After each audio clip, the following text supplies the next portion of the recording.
ओदे अखी ते पता लिखियो सी खूना शिचेरे जलियो सी देखिला खबर दखिला बदगुतिए पल पल दे विची डलियो सी मैनू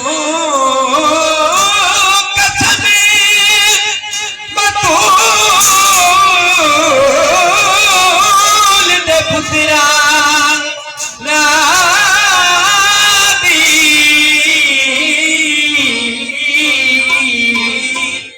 कली खबर दे विची अली अलियो सी